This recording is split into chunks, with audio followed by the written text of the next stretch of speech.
And we are back. I'm going to be bringing in our new runners for Final Fantasy Legend 2. Toorami will be in here in just a minute. Enjoy the game.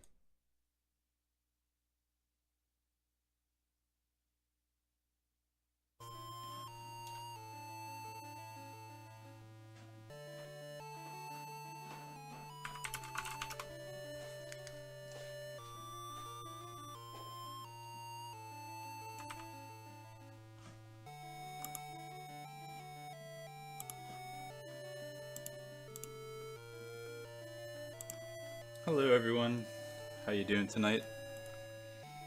My name is Toorima99, and we'll be playing Final Fantasy Legend 2. It's the 4 monster category, so it's pretty much all RNG. Hello everyone, I'm Zealous. I'm here for the ride, which monsters percent is a ride. Alright, I guess we'll just get started. I'm gonna name the first character Q4G exclamation point, but I'm gonna need 3 more names that have 4 characters.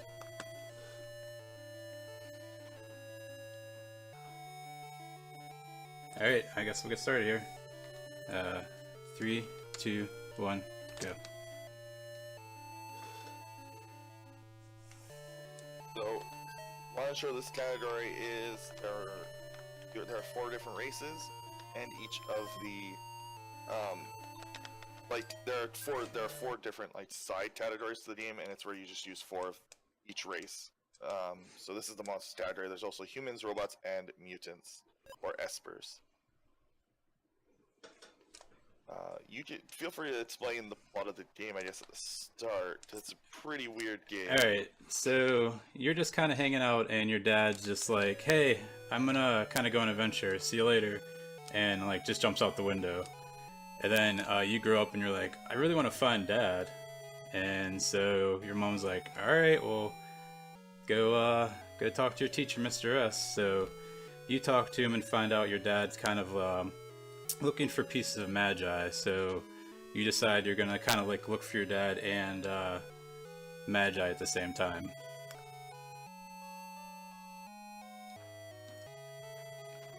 I'm seeing some good names here.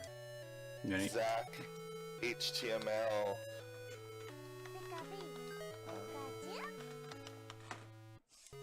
And Semi? Somebody. Mage.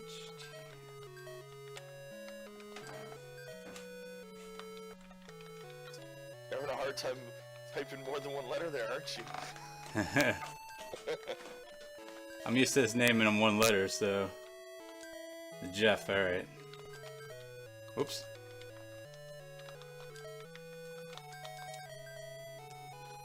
All right, got him.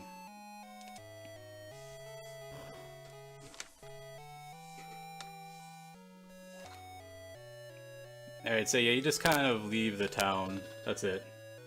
Just like, alright, well, I'm gonna leave. So we have Mr. S that comes with us.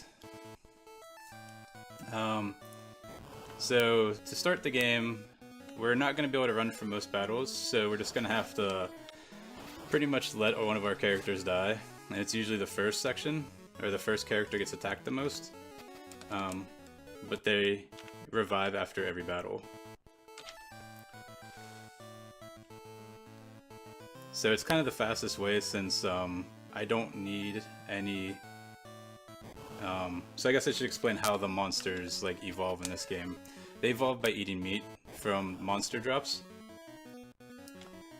So I have a set pattern of what monsters I need to eat meat of. So I'm just going to be pretty much running from everything that's not a boss or a monster that I need.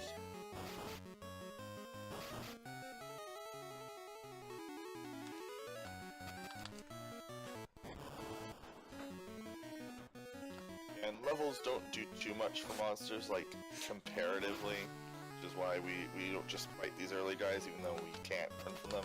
It's just slower in the long run. Yeah, they actually don't gain levels unless you eat meat, so... Oh, right, yeah. And there's tons of, like, each monster is like a different type of meat, and depending what you are and depending what you eat, depends on what you'll evolve into. It's like really weird casually. Like the three things that aren't just humans are really strange casually. Like espers are like magic based. The robots are overpowered, but like you can easily screw up your dragon or your robots casually anyway. Yeah, so the first mini boss there, Mr. S just can one-shot it, so it's kind of just the whole first dungeon's more or less a tutorial without being a tutorial. So now that we don't have a companion though, we'll actually be able to run from fights. So I think it's based off of agility, and having an extra party member somehow affects it. So that's why I was not able to run at all when I had Mr. S, but now I can run. So here we're going to talk to Key. We're asking her about Magi and if she knows where any is. We're asking her if she's seen a guy with a hat, which is our dad. So she's like, yeah, I saw your dad.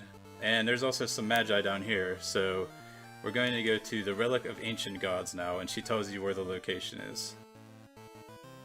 I think the best part is that that's like having a hat is unique enough in this world that is a descriptor for your dad.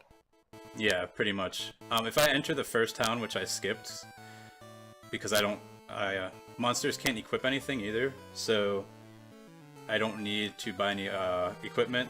So, but if you walk into the first town, there's someone with a hat on, and your character instantly is like, "Dad? Dad, is that my dad?" And you like try to go find them.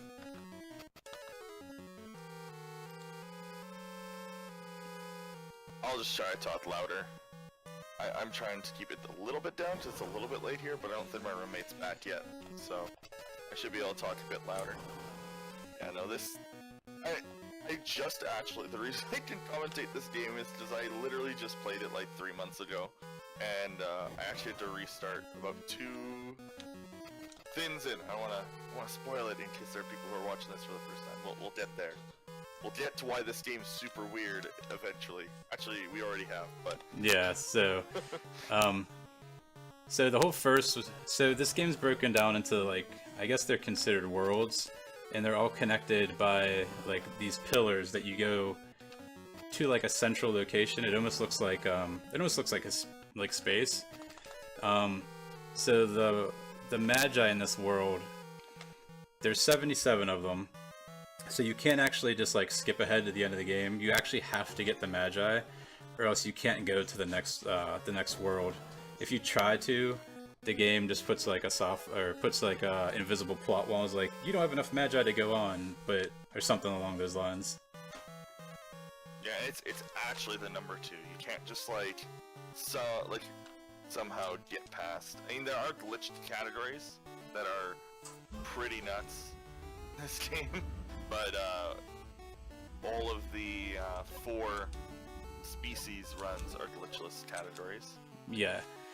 So right there's some guys that ran away.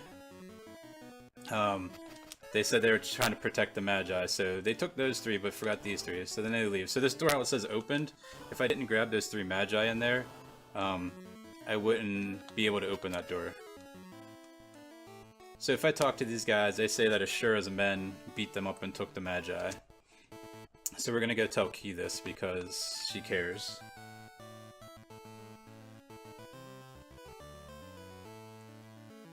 Yeah, this game is like pretty plot heavy, ironically, but like the dialogue, like seriously, if you haven't played this game yourself, like I know lots of people are introduced to it at RPG Limit Break with Gyre's Run. Play this game because the dialogue, especially from NPCs, is like actually cleverly comedic. Yeah, and then there's some just bad translations, just like every game in the 90s, and censorship and stuff like that just makes it funny too. I'd like to point out that one of the first lines in this game is, "Why does he always leave through the window?" Like, that's an actual line. It's not like they shoved it to the side. They actually acknowledge your dad's strange enter an incident of buildings. So I'm actually, if I have run into a party of just one monster, I'm gonna fight it. It's faster just to kill it than trying to wait for it to kill one person. Alright, so onto Ashura's base. So we have Key now on our team. So like the whole first world, they hold your hand a lot. I mean, they give you companions that are overpowered and can one-shot things, so it makes it pretty easy.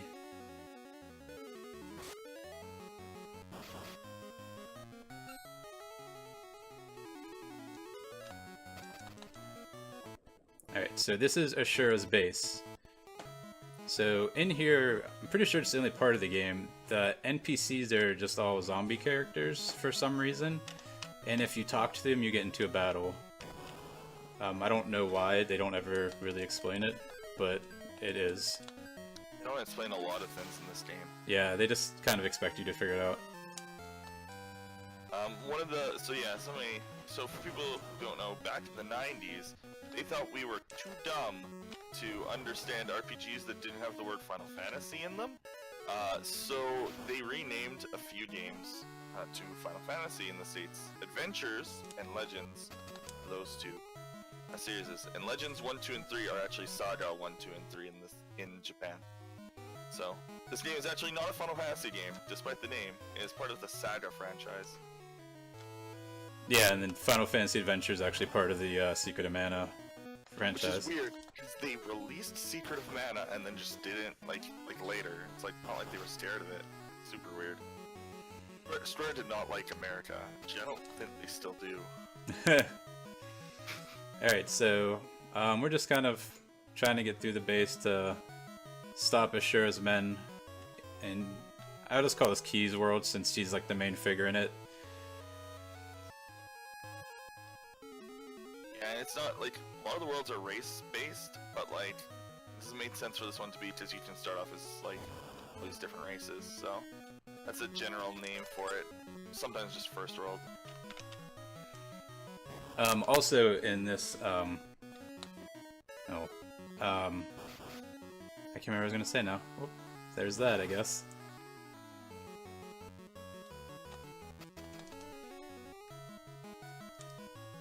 Yeah, all three of the Final Fantasy Legend games actually aren't really connected either.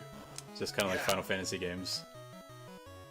So it helped a little bit in convincing the Americans that this is in fact Final Fantasy, because it did not make any sense with each other, so must be Final Fantasy.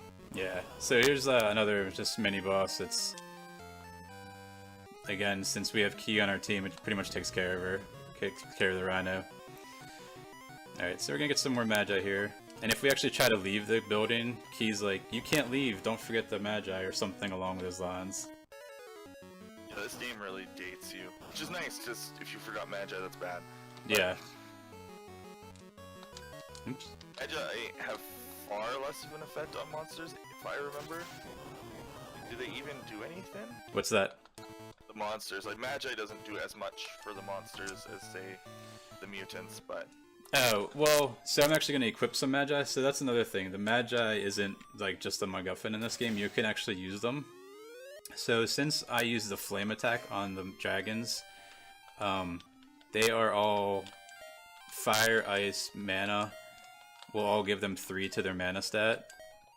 And then I give the top one speed to help my agility stat, so I can run away. So if I remember correctly, you get about 3 for each stat. For each number of Magi you have. So if you have 6 speed, you'll get 18 agility points. That sounds about right. Yeah. Alright, so this is the first big section of RNG in the game. We need to run into a were-rat, and then we need a were-rat to drop meat. I've had it take, like, before I even get to the Ashura's tower, which is where we're going, and I've had it take up to, 20-25 minutes, so hopefully it's nice today. Yeah, and that's kind of the worst part, is it's actually like 2 sets of RNG. It's not just... Oh, well, that's good. Way to start it. Oh. Oh, hey, look at that. I'm a little bit behind, so... Oh, okay. You get get to be spoiled a little bit. Chat doesn't. That's good.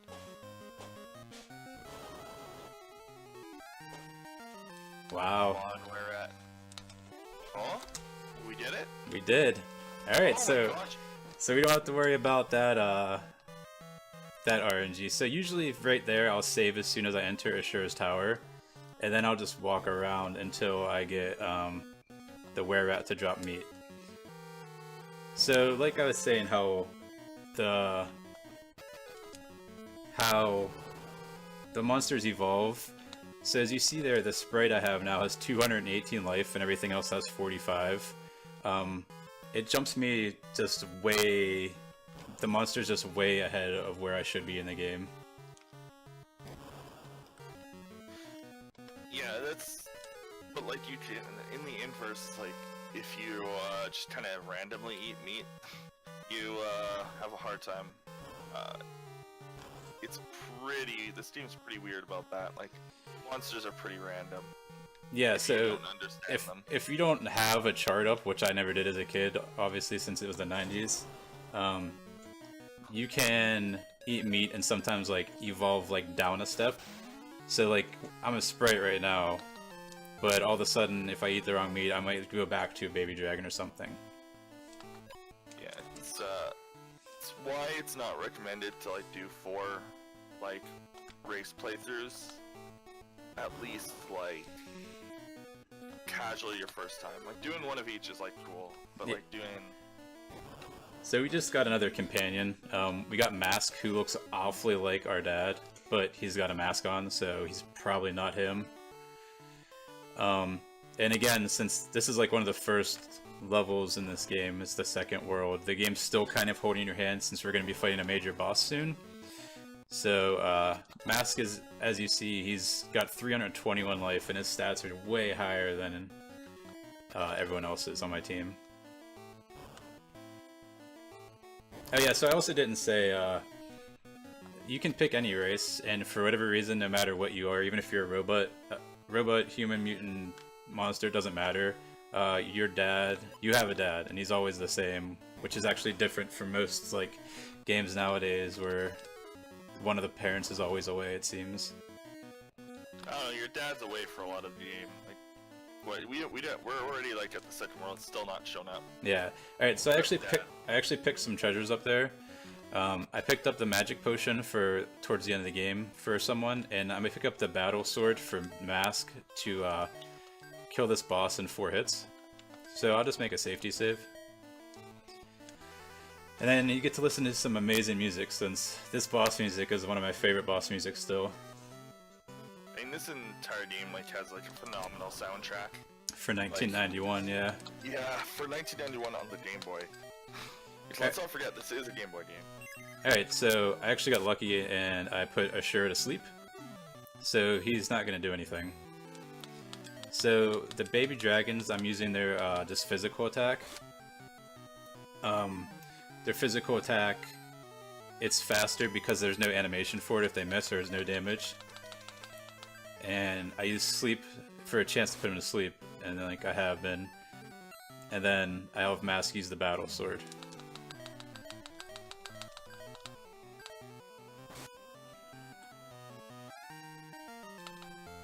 Alright, so Ashura is down. Now, one of the nice things about this run is because monsters don't level up, like, through battle, it doesn't matter if anybody dies, other than, like, if they're needed to finish the fight. It's like, if somebody's dead at the end of the fight, it doesn't matter.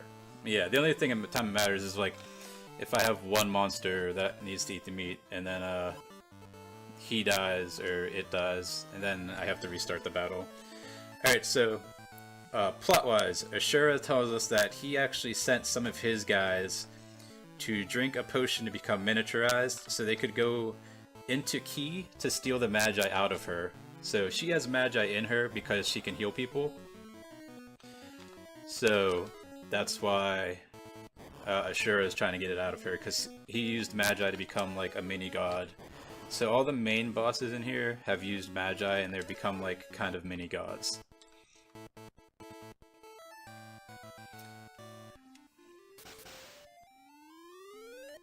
So like the world coming up here is something. It's the Giants world. Yeah. So Oh, it's whoops, good. wrong world. Yeah, so I saw someone in chat say this whole upper area is actually a giant spiral. So we're just kind of going, you'll notice we're kind of like, we are spiraling around. Alright, so in Giant's world, everything is not actually giant yet. So first thing we're going to do is go talk to over here. And it actually is Dad. So we haven't seen him in so long, we're like, do you remember us? And he's like, yeah. And we're like, hey, let's go home. And he's like, I have to stop bad guys from using Magi. No one's going to expect kids to hold it, so you guys just hold it. And then he just runs away again.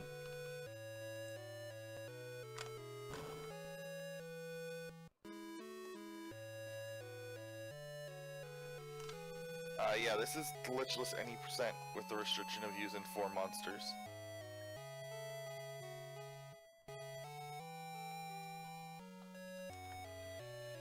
Alright, so we talked to the shop owner from behind there. He sells a lot of equipment that's Giants equipment. So by talking to all the NPCs, since this is a 90s game, so it doesn't just tell you what to do, it just kind of throws you in areas and hope you could figure it out. We talked to him to find out where he got the Giants equipment. So he says he got it from Johnny. So we talked to Johnny and asked how he got it. And they asked if we think he's a giant. So it doesn't matter if you say yes or no, so I just say yes because it's faster.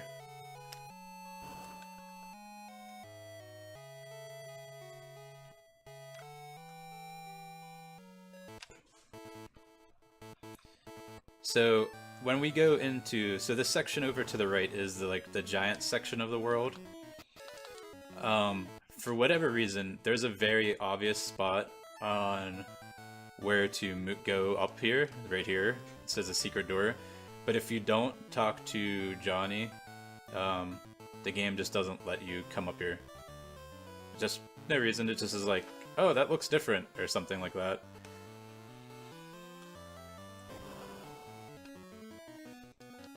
Yeah, if this game wasn't so glitched, it would almost have been programmed well. Yeah.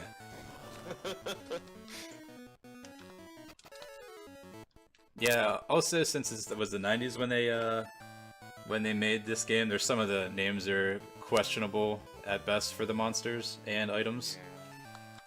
I mean, just in I mean, this, I feel bad for the translators. They weren't really given much to work with. Like, okay, this guy is like a guy with a gun. What are we even gonna do with this? So. Alright, so we got the Micron potion, so now we have to go all the way back to Key. So we can go inside of Key through, I think it's her mouth or nose, and we can stop Ashura's men from taking all of her Magi out of her.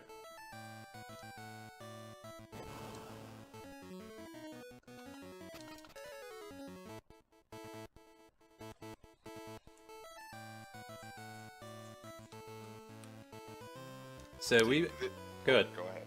No, you go ahead. I was just gonna say we only have to backtrack a couple of times, but it's just kind of an annoyance when you have to. Yeah, the game speedrun wise doesn't have too much backtracking, but like you get lost, especially in this world, like the hub world, pretty easily. Luckily, the game at the start like gates you, so you can't go too far. But yeah, and it's also nice because you can't like go ahead, and it stops you from going too far. So you can't like go to the wrong world back. So then all of a sudden you're in a world that you shouldn't be in, and just all the enemies one shot you or anything.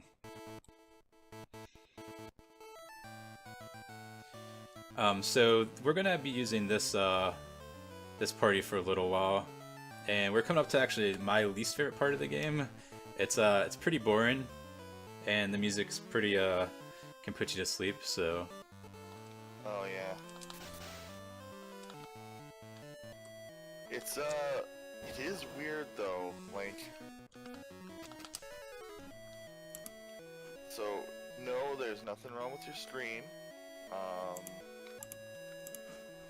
That's just what the game looks like. This looks even trippier if you're playing this on like a Super Game Boy. Alright, so actually, so you guys, if you didn't know, this is actually what the inside of your body looks like. I didn't know if you knew that or not, so... You have small terrorists inside of you. Yeah, you have terrorists, samurais, and worms inside you.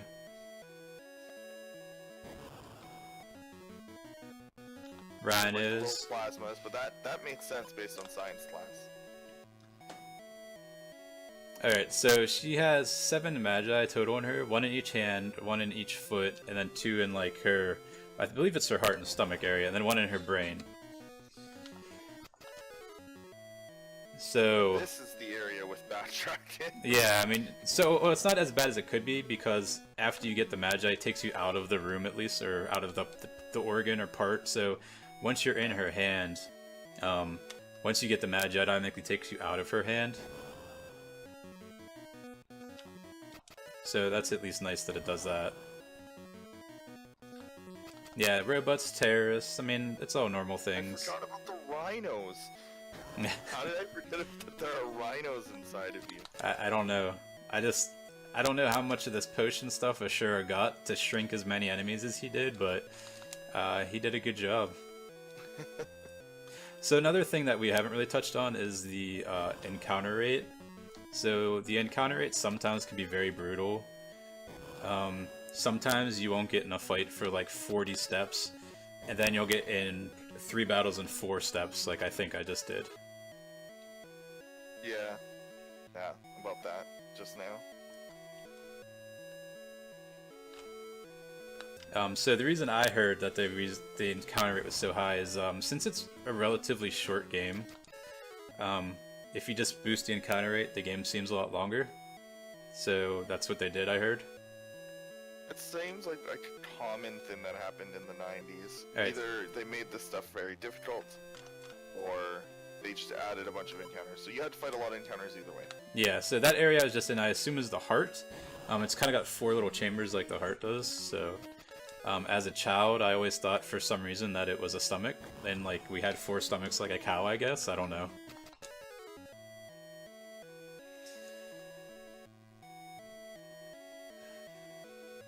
Alright, so let's go to her foot.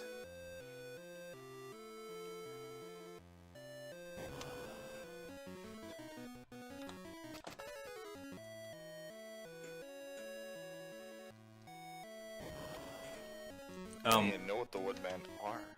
The Woodmen? They're just, you know, it's Mega Man Woodmen. Oh, okay. I wouldn't be surprised if that's where they got it from. Wow, yeah.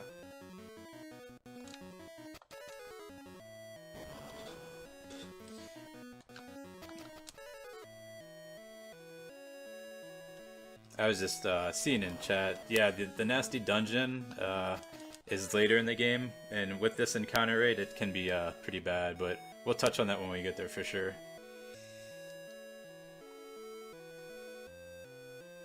Alright, so we're going to be going to this other middle section of her, I believe is her stomach, and we're going to be traveling through her intestines, if we can get there.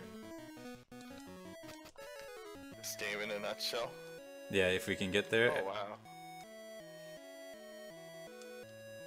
So the reason we can run from everything, I guess I should touch on that too, is because we have that sprite. Since she's so far advanced for where I should be, the agility for my whole party is really high as a whole. So I'm able to just run from everything from right now.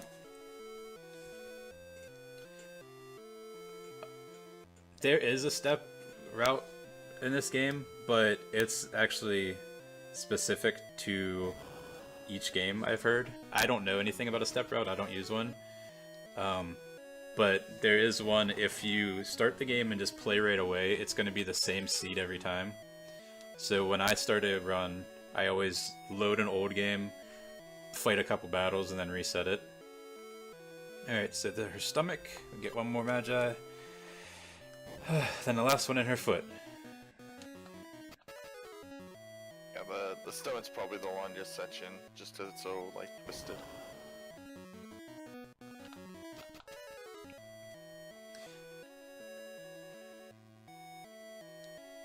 So since people were asking about like the other people you can be in here, and everything, so the robots are the most broken in this game, and agility is the most broken stat. So robots kind of grow depending on what equipment you give them. So if you just give them really strong agility equipment the whole game, they'll just like one-shot things. Yeah, I believe speed is not only your ability to run, it's also has to do with how often you attack. Yeah, it's the turn order and ability to run. Yeah. Yeah, so it's pretty ridiculous. You just stat their like offensive stats, and they like die in one hit, but it doesn't matter because they never get hit. So. And then humans and mutants technically like level up in this game, but they gain stats weird. They gain stats by just randomly at the end of a battle. So if you use a magic spell, you might have a chance to gain a mana ability or a mana stat. You might have a chance to get HP. So even leveling up is very random in this game. It's very like Final Fantasy 2-esque in its level ups. It's like based on what you do and what happens. And it's still completely random. Also, boss time. Yeah, so this is just a mini boss, and again, since we're so over leveled, we just one-shot it with our one character. And then, so we take all of Key's magic. So, it's been brought to my attention through running this game that we kind of ruined Key's life, in a sense. She was just happily sitting there healing people and helping everyone, and then we kind of come and just take all of her magi, and everyone leaves her temple. Yeah, we're not... This game, like we said, very odd game.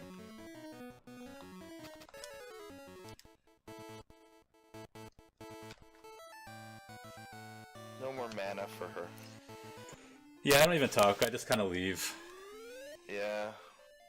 Sorry, lady, we really needed this 7 magi to move on.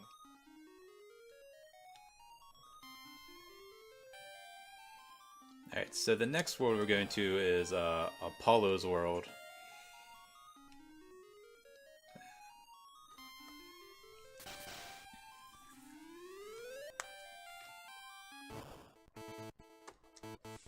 Oops, I totally went to the wrong area. So that's game in a nutshell. Yeah, so I went to the Giants world again because I just went to the wrong area. Alright, now we're gonna go to Apollo's world. For real this time. Yeah, so basically, you saw there open, it just wouldn't let you, like, move on if you didn't finish Key's body. It wouldn't tell you where to go either, so if you weren't reading...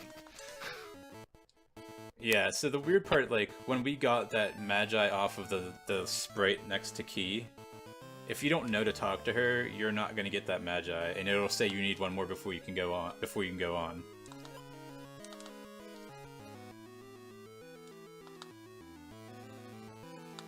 Alright, so this is Apollo. He gives us a Magi, tells us thanks for beating Ashura, and then he gives us hints where more Magi is. Because he says he doesn't need enough because he's powerful enough.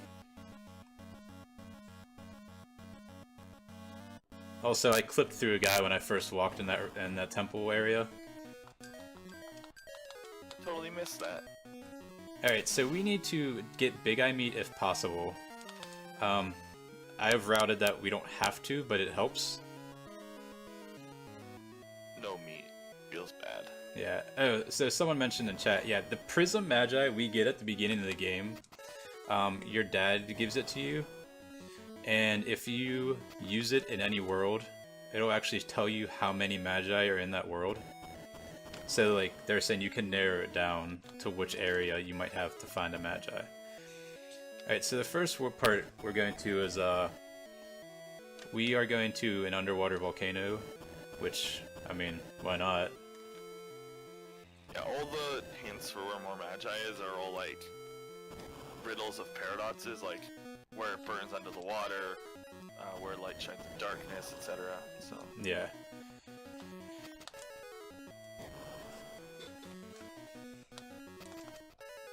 Also, this game like isn't like as bad as other games when it comes to bitrate. Like this game, if you can't run if you have a very poor stream, have fun watching this. It's like you have 500 bitrate. There's so many weird effects throughout this game. Like this area, for instance. Yeah, and I think this is one of the last times we have to hear the music from inside of Key's body, so, you know, you don't have to worry about the lullaby pretty much. Yeah, trust me, like, this game gets, like, Mystic Quest levels of good music later.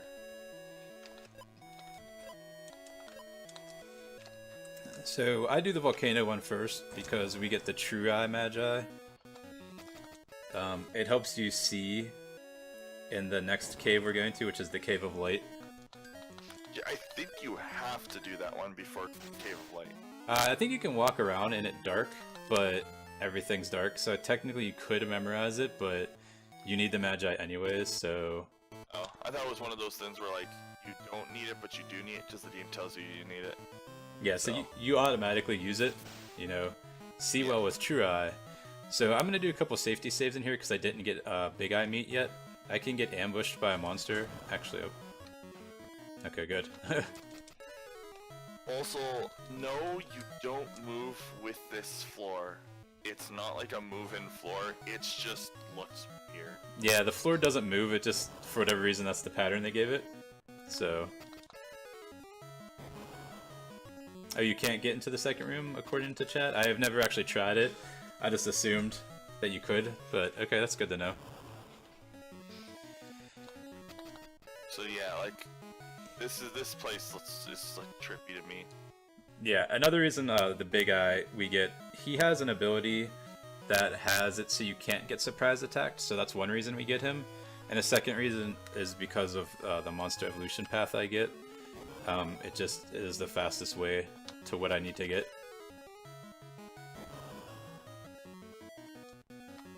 So I'll actually save on the next floor too.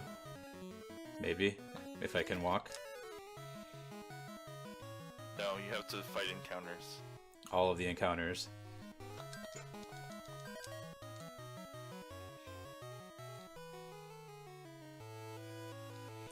Yeah, so I've been seeing that a lot of people say that Baby Dragon looks like a Dratini. Someone said in my chat before that it kind of looks like a snake cow. Like it's got horns, I guess a snake bull then. I like snake bull as an idea. Yeah, you'll notice too when I start evolving stuff, like the sprites they have are not very good. Yeah. And yet people like Apollo get like 12-foot tall, like awesome looking sprites. Yeah, Shura's sprite I'm pretty sure is like 4 spots.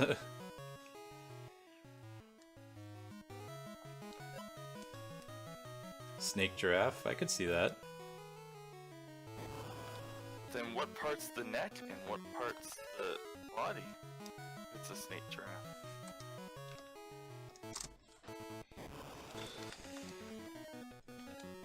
You'll never unsee a snake cow now. Yeah, it's pretty hard to unsee it.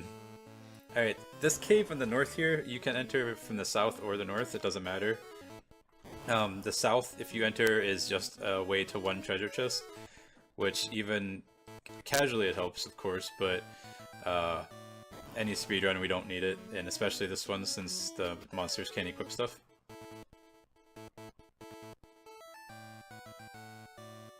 Yeah, 4 monster playthrough is like fun if you just like fight every encounter and eat every meat and just like go deal with the RNG. If you're into that. But otherwise it's pretty like vanilla because of that. Yeah, but don't look up a guide for monsters if you're gonna do this casually. Yeah, and I even have like my notes up because like in the panic when it takes me, 20 tries to get the meat and I finally get meat that I need, I'm like, oh crap, which one do I put it on? I don't want the wrong monster to eat it.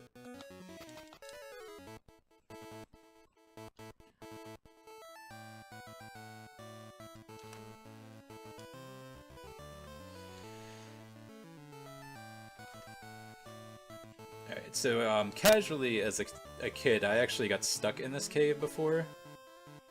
Because where you come to, like, I'm assuming it's supposed to be like a rock slide or something, but it just kind of looks like an elevator shaft with the graphics. And you can't climb back up it. I'm gonna try this, because I need big eye meat. So big eyes can't really damage you, they can just gaze your guys. So...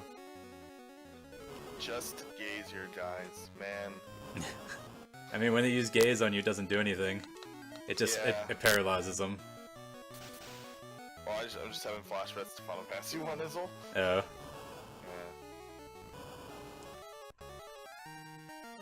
Look at that.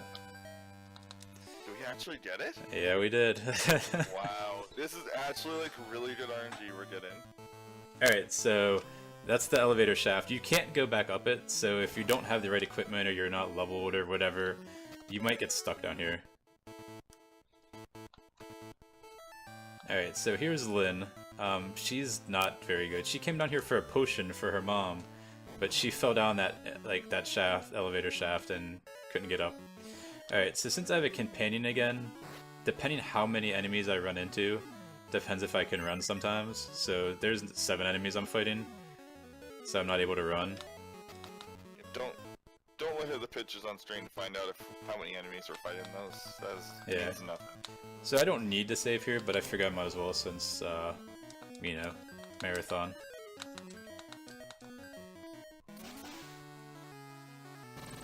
Glad I did, I guess. It's not the same, Lin. Like, characters might share names, but I don't believe that any character's like the same across the Legends games. I could be wrong though.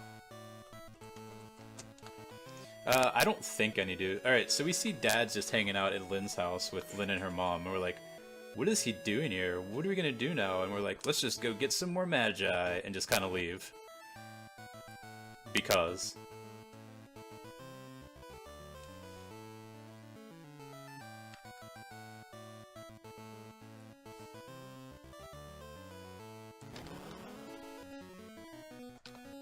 Yeah, so for companions that help you, if you, I guess, guests or whatever you want to call them, if you give them equipment, you can't unequip them. So, like, in a casual playthrough, you might be like, oh, this is the sword, I might give it to my robot later, but I'll give it to, you know, Lin now to help me out. Well, you can't unequip it, so be cautious.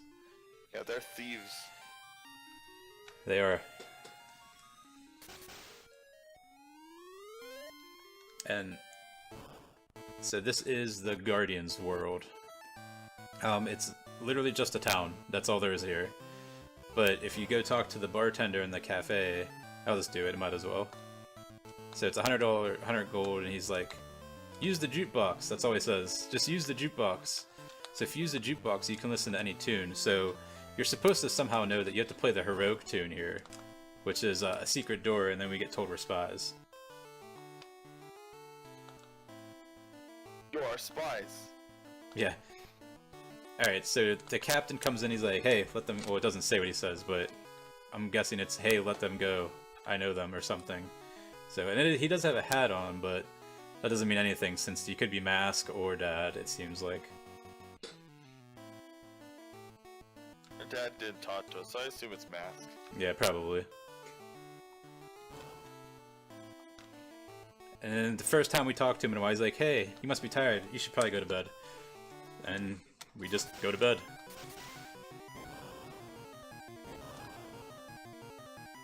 And then while we're sleeping, everything just blows up, I guess. And there's monsters in here now, so that's less than ideal.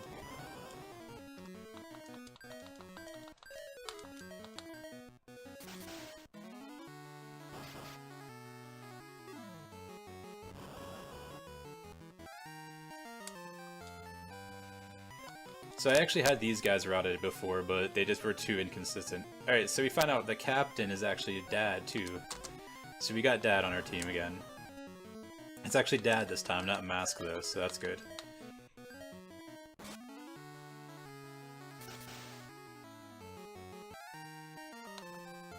So he says that their base was infiltrated by other gods sent people here because they wanted Magi, and that's what happened.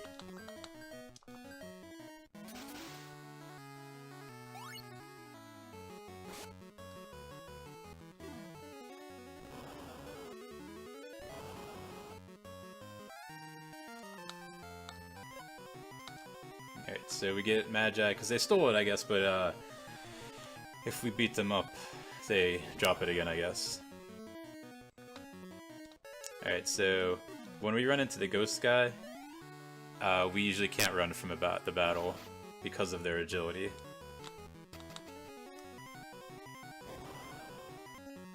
So, 2 of them in a row. Oh, I ran from that one, so that's good.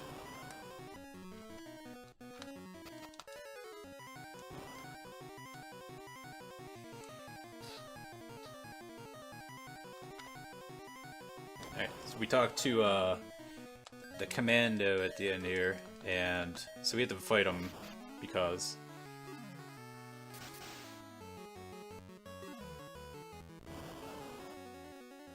Oh, Dad must have missed with his gold sword.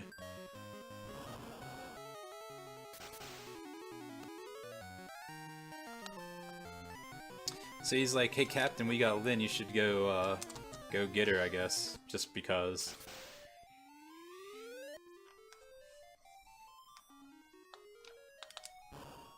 So we are going to go to the next world, which is even smaller than that world. So there's actually shops to the left and right here that zoom by really fast, which is the only spot in the game that does it. And over here is one path to a mini-boss. Yeah, we weren't kidding when we said that this game's actually on the short side. There are some, like, very short areas. Also, I don't have to leave. Alright, so I save here because I almost died here before. So, the monster has Lin, and he's like, I have your daughter, and then your dad's like, take this, tell Mom I love her, I'm gonna go turn into a nuclear bomb and blow him up. And it's, so yeah, Dad's dead and blew up the monster so he can leave. But, actually, nukes can't kill ninjas. So yeah, Lin is really useless in this fight. Alright, so I gazed him, which is actually good, so...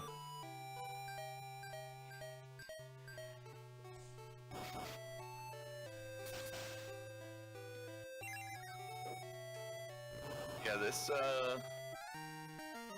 I really like the music, though. Yeah, no, the music in this game, seriously. Alright, when we go back to Lin's house, and you can talk to her or her mom. So, her mom actually explains everything that's happening. So, your dad is not actually their dad. Dad was the captain of the Guardians, and her dad used to be a Guardian also, but died. So, your dad kind of came here to help give her a father figure, and that's why she called him Dad and stuff. So it's actually our dad? Yay! Yeah. Wait, but he's not. No! Rip Dad. Long story short, this game is literally us just chasing our dad around the world. Zuh. Yeah, worlds. Also, like, I can't remember, because this story is, like, somewhat nonsensical. Do people actually acknowledge the fact that there are multiple worlds? You know, I haven't talked to an NPC in so long that I don't even know if they do. I think they do, because they kind of... The World Tree Tower space thing is, like, known to be a thing. It's not, like, invisible to everyone. I'm pretty sure. Alright, this one actually has a weird plot to this world. So this is Venus's world. She has this giant city, and she has giant walls around the whole city, and only beautiful people are allowed in the city. And if you're not beautiful, she kicks you out of her city. We aren't even people. Yeah, we're not even beautiful people or anything. We're literally dragons, eyeballs, and then a sprite. So there's a ton of just random, almost like I've called it Star Tropics syndrome before, when you have to talk to people. So you have to talk to Venus before you can leave her city. I don't know why, but you have to. That gate right there is closed unless you talk to Venus first. So then you have to go to this small town where everyone lives that got kicked out of her city, and you have to talk to a guy named Leon. So Leon said he was exiled from the town because he broke his leg and he's worried about Flora. If you don't talk to him, we're actually going to go to the sewers next. If you don't talk to him, you can't go into the sewers. It says like, do not enter sewers, or something super generic like that. But once you talk to him, you're allowed to go in because...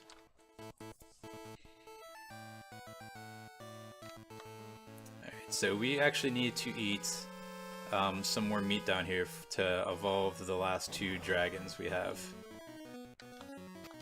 Yeah, say goodbye to the Dragon Sprite soonish. Yeah, you'll get to see something soon. That's not a baby dragon slash cow snake. Dratini. Yeah, Dratini.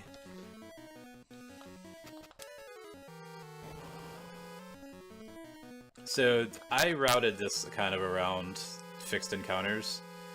So the fixed encounter we're going to be fighting here is a hermit.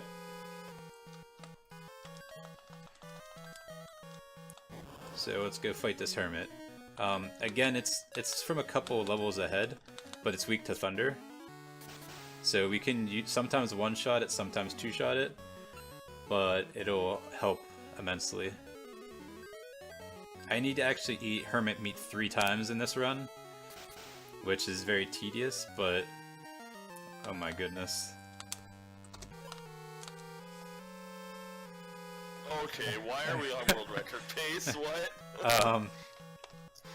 So we need to eat hermit meat 3 times. So I hope that we don't go too far off schedule. Yeah, Wait, did you save before the second time? I did. Okay, good.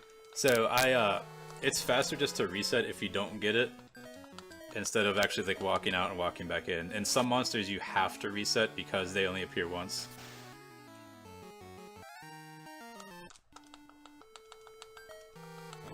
And yes, it does totally look like Zoidberg, I think, when you're walking around.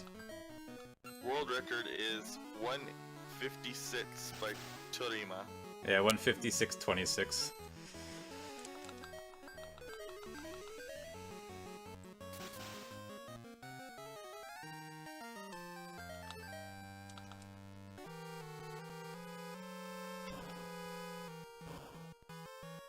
What world are we on again? We are on Venus's world. Oh. I actually don't have a timer or anything that I can see, so I actually don't know how we're doing. Okay. Rip. Sorry, I'm moving some Magi around. So the crab in the front is gonna be using his physical attack, so I gave him the strength Magi, so he actually does a lot of damage with his claws. And he actually will do a lot of damage against Venus too. Wow.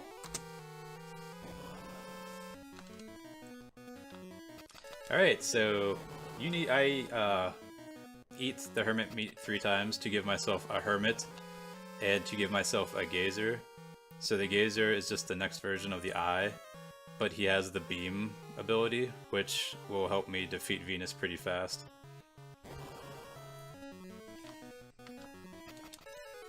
So the reason we have to fight the hermit in the first place is because he has a key. So we need the key, so we have to use the key to get in here to get some Magi. I only get 3 of the treasure chests because the 4th treasure chest is actually, it's a mimic, and it's monsters that I used to fight to try to evolve my monsters, but it's just way too inconsistent and actually too hard. So that's why we only get 3. As much as it bothers my OCD. And then we do it again. Yeah. This is the hardest thing as a speedrunner of RPGs, like, don't open chests. Yeah, it's really hard in this run since you get about 3 chests, I think, in this game. Well, besides Magi. 1, 2, 3, 5. I think I get 5. I get 5 treasures this whole game, and they're all for one guy, one character at the end of the game. So the Magi moved around. I put the fire Magi on the Gazer in the front there, because the boss we're gonna fight in this world, they can use a flame attack, like that my baby dragons had. And so that would protect her, or them. Alright, so if we talk to Flora here, for whatever reason, because a volcano appears. I don't know why, it happens. So again, if you don't know to talk to Flora, you wouldn't know what to do. You wouldn't know what to do now. So naturally in an RPG, if something appears, you just go towards it next. Pretty much, especially if it like wasn't there before. Especially a volcano.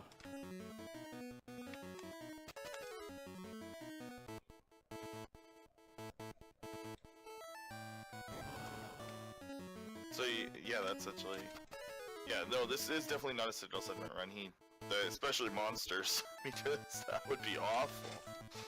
Yeah, I think every category of this you save and reset if you don't get meat drops, especially the next area.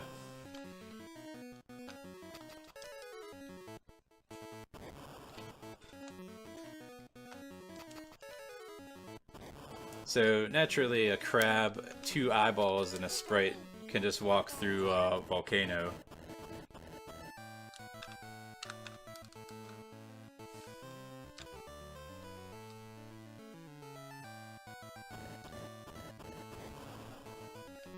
And this game teaches bad habits. You definitely don't walk in volcanoes, even if you're like a half monster person. Yeah. Please.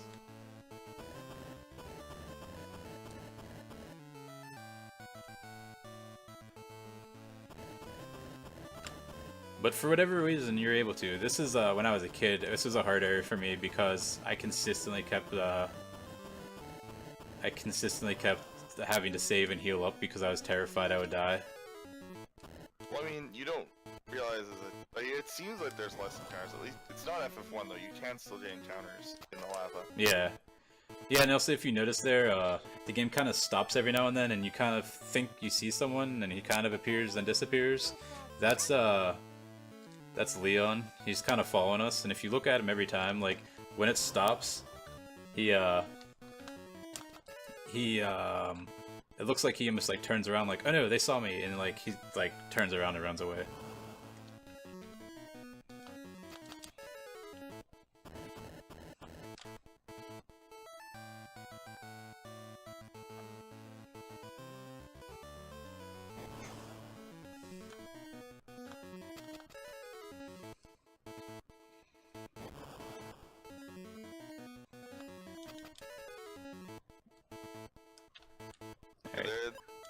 Oh, go ahead. No, I was just gonna say that's another treasure we get there, and it's just another magic potion. And again, it's just for the end game, for our companion we get towards the end of the game.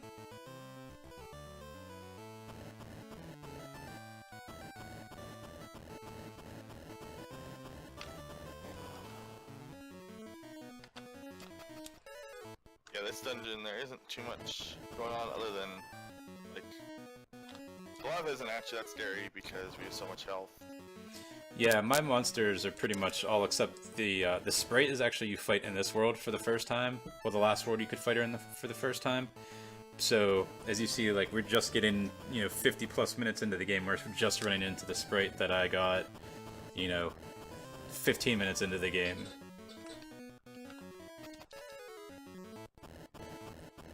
So there's little black squares kind of at the top of the screen up here. They're actually healing spots for this volcano. So, we get the Magi. So when we grab the power Magi, Leon's just like, please forgive me, and punches us and takes the Magi out of her hand. And he can, I guess he's just that strong.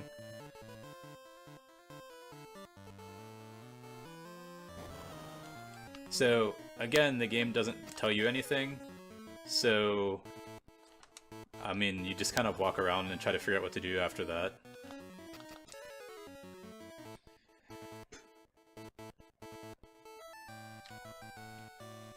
So we are just gonna go back and, I guess, talk to Venus.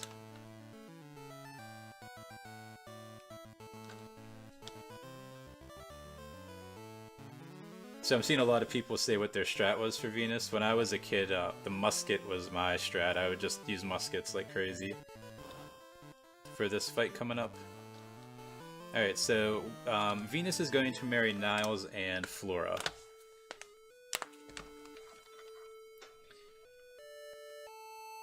And she's like, no objections, and Flora's like, I don't know, and then Leon just comes out of nowhere and he's like, Flora! He's like, I'm gonna defeat you with this magic, and tries to defeat her with a magic and a knife. And she just like poo-poos him away. And she's like, don't oppose me, you know, and Flora's like, I don't really want to marry him, don't make me do this, I'm begging you.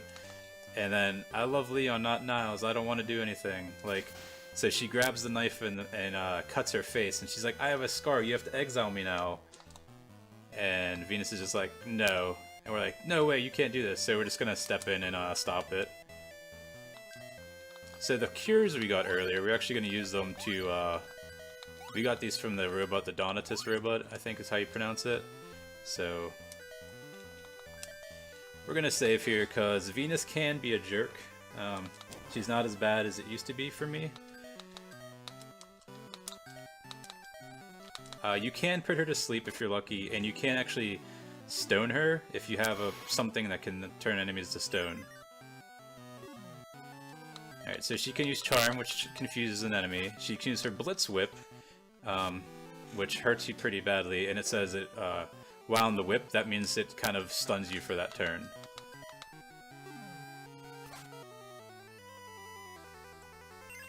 Alright, well I paralyzed her, that's good. So she killed my eyeball that has beam, so that's less than ideal. So it's all up to the crab pretty much now.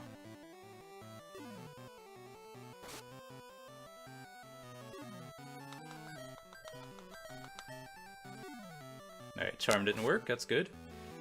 So yeah, we're doing 347 damage with the Hermit. It would be a lot less if we didn't have the Strength Magi on her, whatever it is.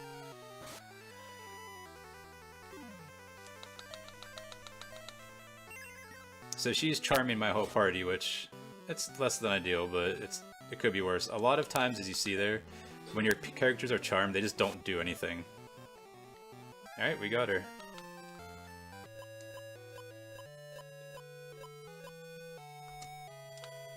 And now we get the most broken Magi in the game, the Aegis Magi.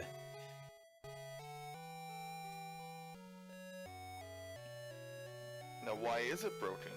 So the Aegis Magi is kind of like a shield that you can use.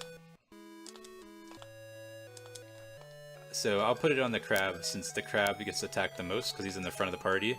So it'll protect him, but if I actually get to use it in the battle, it protects my whole party from elemental attacks for the whole rest of the fight.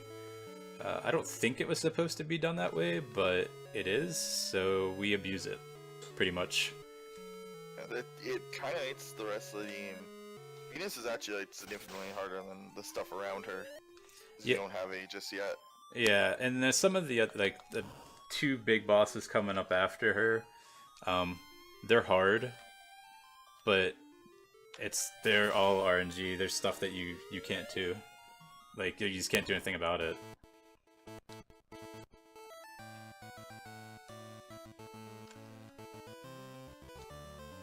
Alright, we are in the dragon race world, so we can pick one of 4 dragons depending on which one you pick. Depends how fast it is, and it also depends on how many mini-bosses you fight.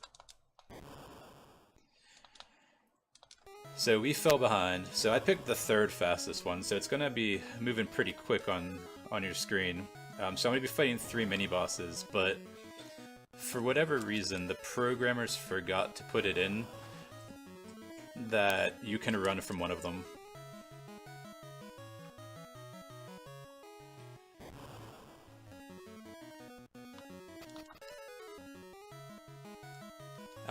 Fun fact, if you have teleport here, you can actually teleport out of this race and you'll still have the dragon, and then you can walk through walls and glitch the game.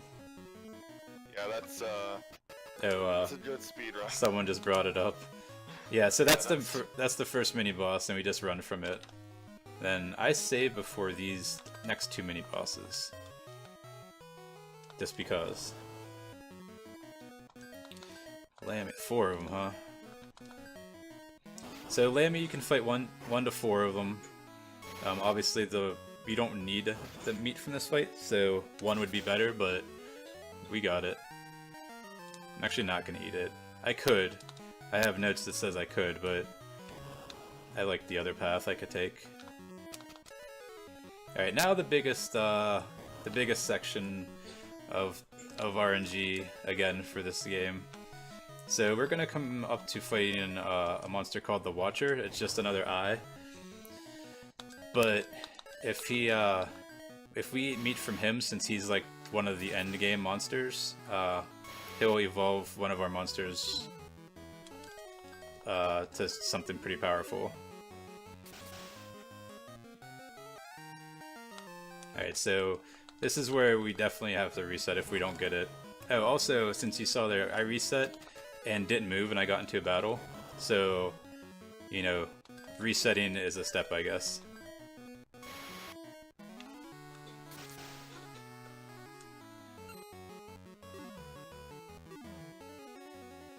I've seen people get the Watcher to drop meat 1 time, and I've seen people have to do it about 24 times. So, getting it on my second try, I'm very happy with.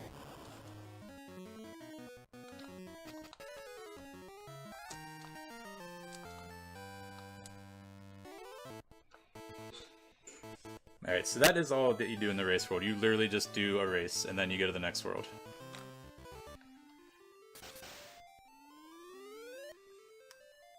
So I've had many runs die to the Watcher. He just is a jerk sometimes.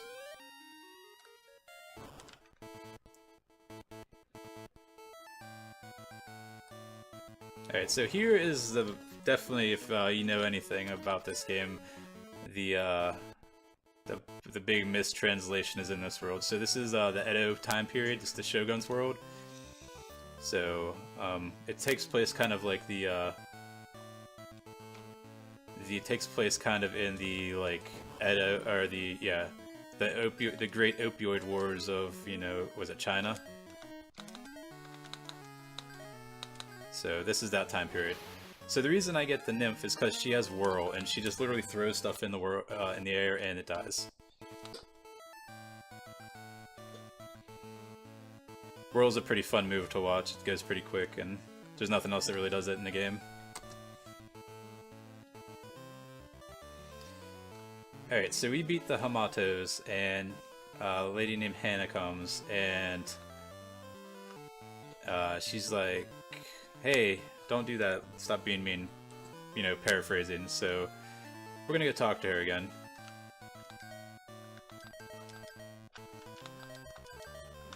So elixirs heal you to full, and they also give you spell charges. So since I use that whirl spell and it only has 5 charges, I can use an elixir and get them back. So here's Hannah. She's a detective. She wants to avenge her father because he was checking Ichigoya's smuggling. So we're going to go check on Ichigoya and find out about all this smuggling stuff.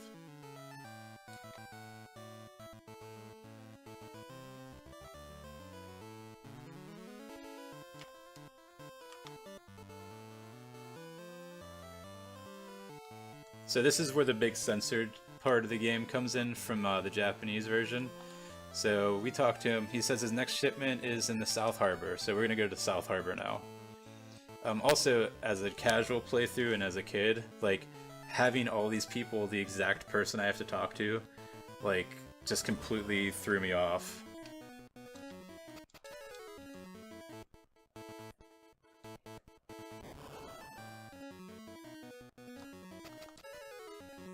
I just didn't know, like, you have to talk to this person, and you have to talk to this person in this exact order, and yeah, it's pretty bad. Alright, so we are in the boat.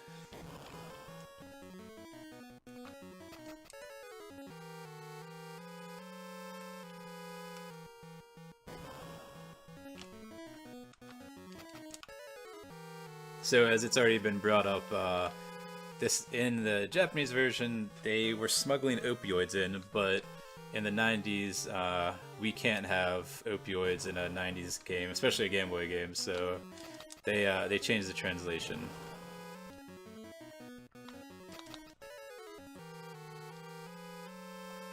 Alright, so we get the Hectite boot for later. And then we're gonna talk to Taro here. Him and Hannah, what are they smuggling? It's full of bananas! Oh my goodness, a boat full of bananas. So now we can finally arrest Ichigoya. So now that we found the boat full of bananas, so now we are going to go talk to the judge to try to get Ichigoya arrested.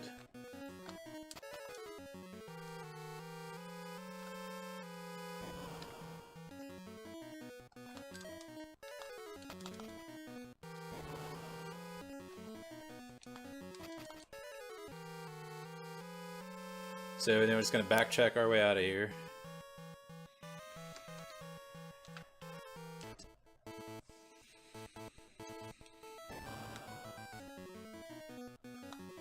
And then we're gonna have to go find the judge. For whatever reason, he has his own little town area that you don't ever go here except for this one point, so you might miss it. Alright, so we told the judge we found a shipment full of bananas in the port, and they're like, alright guards, go get them.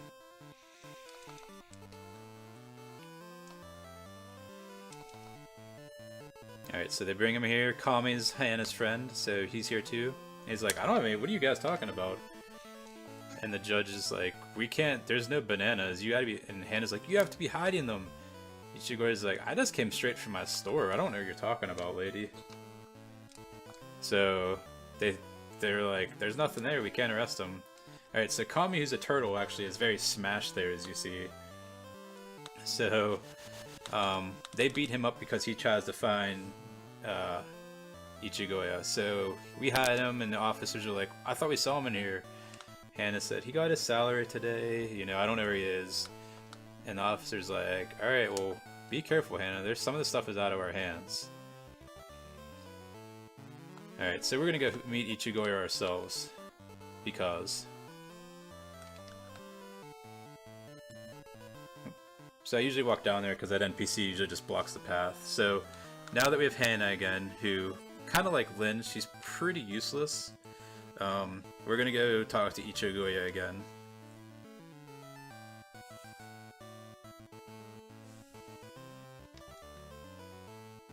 So naturally he's not here, so we just have to go to the stairs below him and try to find him.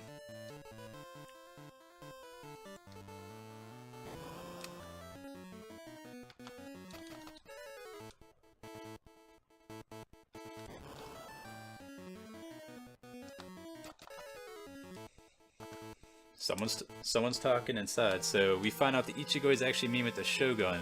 And how are the bananas? Nothing to worry about. They're all here, nice and safe. And Ichigo is keeping, or the Shogun's keeping the police quiet, and Ichigo and him are working on it. So all of a sudden, we change the music, and it's actually pointed out here, which is weird. What is this music?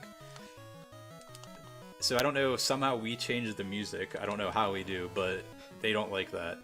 So we're gonna fight the Hamates and Ichigoya. So we're just gonna throw them up in the air, and they're dead again. No, and then Ichigo's like, the Shogun told me to do it. So we find out the Shogun's behind it, and Taro is a guardian, actually, we found out. And we tell him that, Captain's our dad, and he's like, oh, how is he? And he's like, he's dead. So he's like, we gotta stop this. So we actually have Taro on our team now, and we are going to go to the Shogun's castle to end this madness.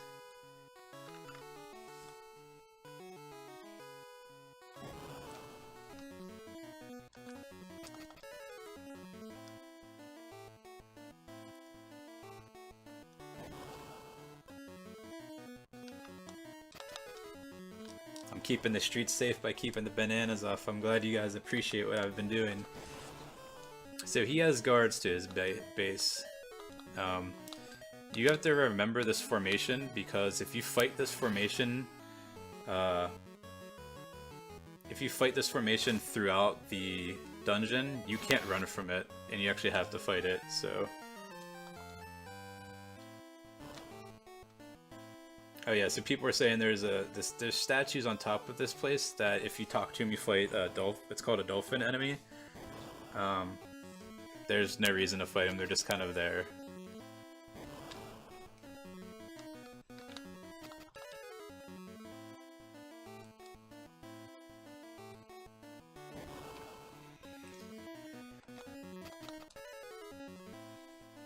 So we're just making our way through the outskirts of his castle, or like temple, I guess. I'm not sure if it's a temple or castle or what it is, but we're making our way through it.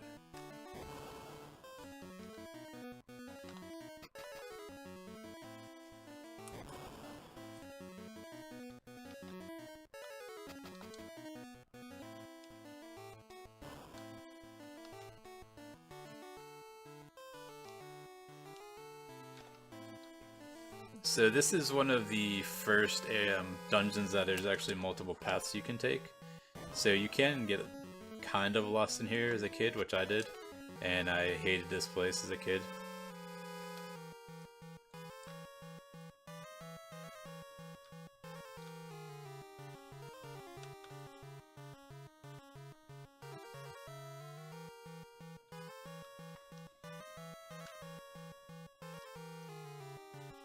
So again, we're going to be skipping treasures in here, which bothers me, but if I can't see them, it's okay, I guess.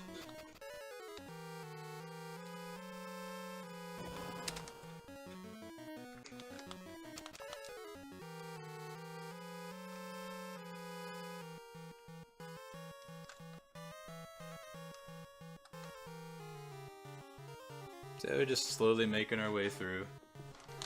Oops.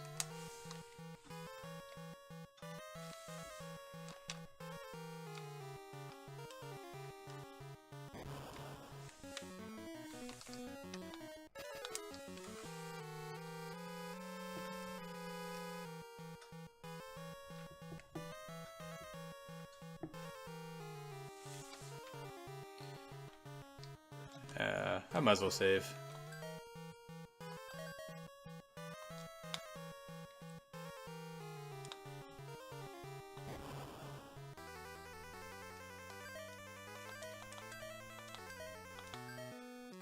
So this is the Shogun. So he's a pretty easy fight.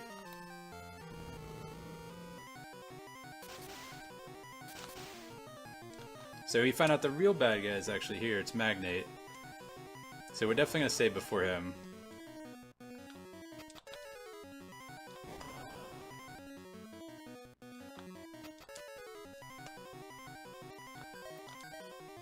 So we'll use our cure books.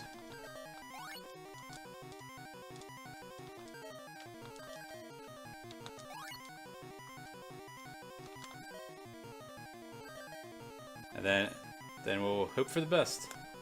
I'll make sure I saved.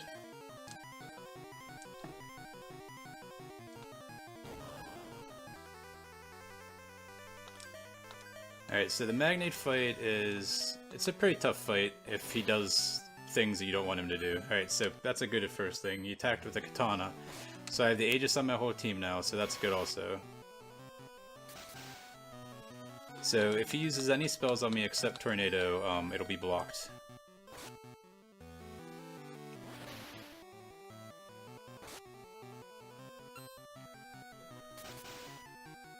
Yeah, this boss was really hard for me as a kid.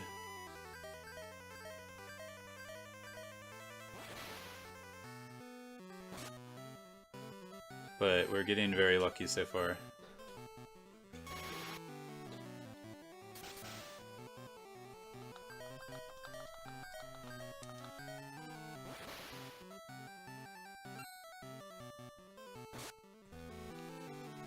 Oh, your mic broke? Oh, that's less than ideal.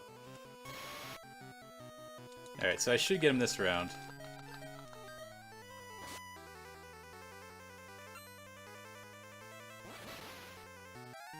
Alright, we actually just threw him out. He didn't even land.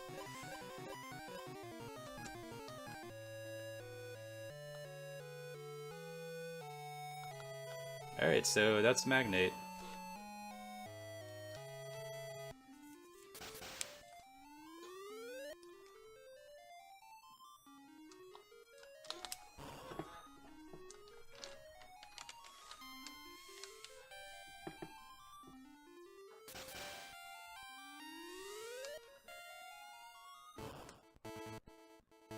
Alright, we are going to go to the Nasty Dungeon. So as a casual playthrough, there are 10 floors in this, and the first 5 floors are where you want them at, like the monsters are where you should be. You're gonna see if it's a sound card issue? Okay, I'm just hoping it's not my end, by the way. I don't know. Okay, so the first 5 floors are easy monsters for the most part. The last 5 floors are end of the game monsters, and there's treasures on all 10 floors. They're really good treasures, they help a ton if you're casually playing through. But since I don't need any equipment or anything, we're just gonna skip it and go for it. If you go all the way to the end of the Nasty Dungeon, that sprite there, yeah, she asks you if it was nasty. If you say yes, then she's like, I told you. And if you say no, she puts you back on floor 5, so...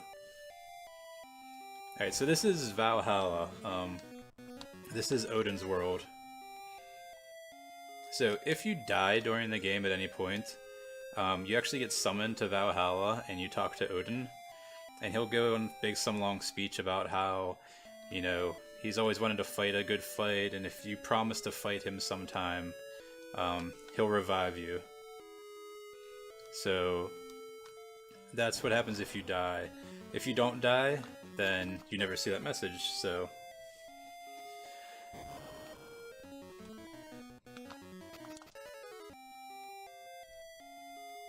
If you don't die during the game and you fight Odin, you literally just talk to him and instantly get in a fight. If you die during the game and then try to fight him, he'll do another long speech here.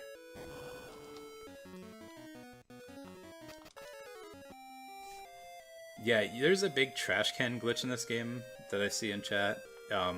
Yeah, if you use the trash can after you get the Aegis materia, you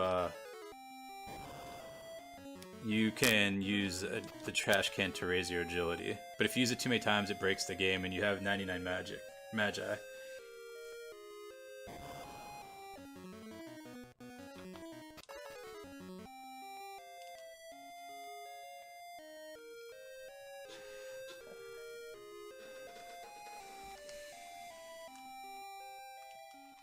Alright, so this is the hardest boss in the game, in my opinion, because of just his straight RNG that he can do.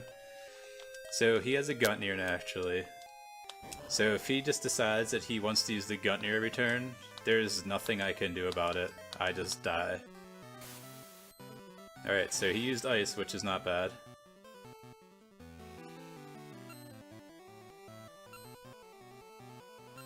And they all attacked the guy that used the Aegis materia, Magi, whatever, so... Alright, so I got the Aegis up. So the reason I get the Nymph in my runs is so I can use Whirl and kill them. Alright, so one Guntnir used already.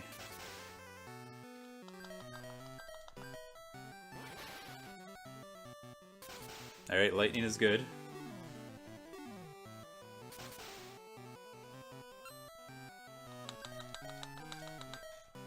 So if I attack with the crab or anything, he just doesn't do anything. Alright, well the crab's gone, so just the Nymph and the Sprite. Just the Nymph, which I guess is the best since he's the most powerful, or she's the most powerful.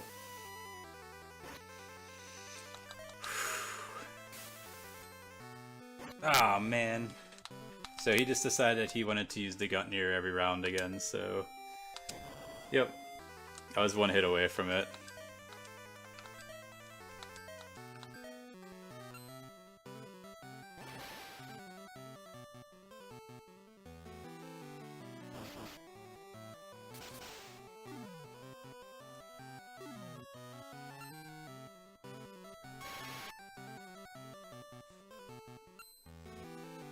Alright, I got Aegis off again.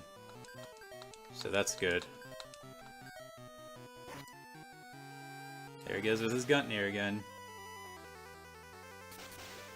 Yeah, the boss music in this game is just so good. At least I think so. Oh my gosh, come on with the Guntnirs. So I've lost a lot of runs to Odin because he just decides he just wants to just use the Guntnir every turn.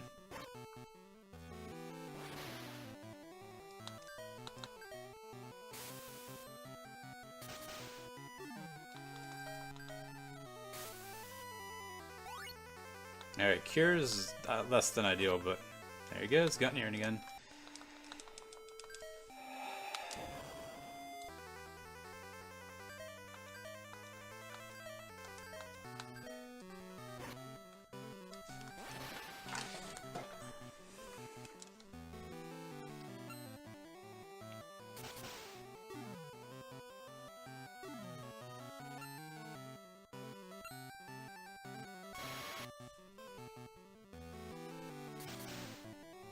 So having everyone alive the first round is actually big, because he'll sometimes go rounds and just kill everyone, so...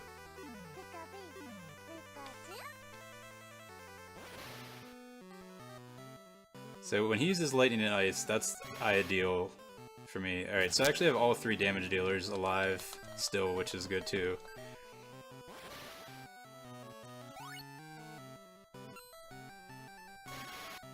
Yeah, there are Odin crows in here, even though Odin has a raven, I believe.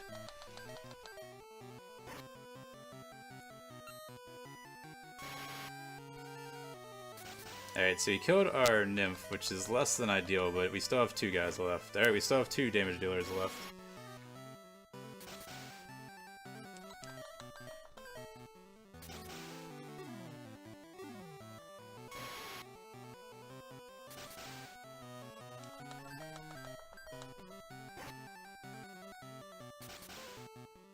Holy crap.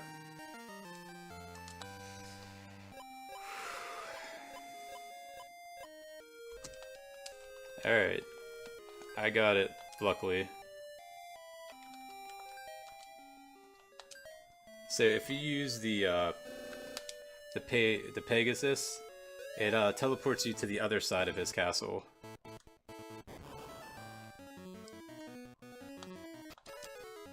So that meat actually was not good meat.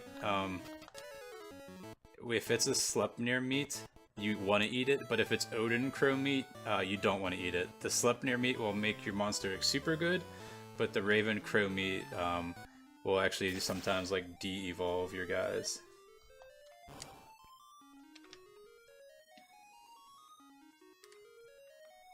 So on to the final world.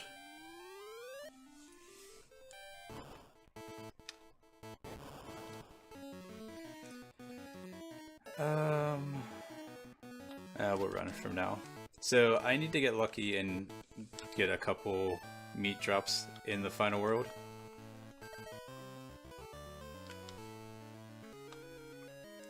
And we come up to some people's favorite lines here. So Apollo is actually the real bad guy.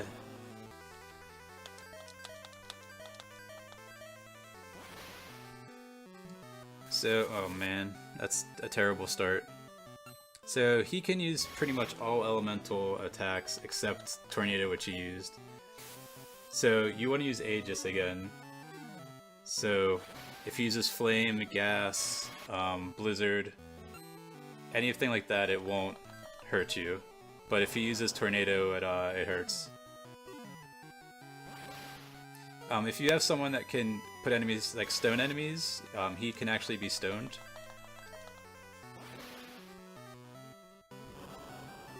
Every now and then I do get a watcher before here, which is the next step up for the eyeballs I have. And they have stone gaze, so...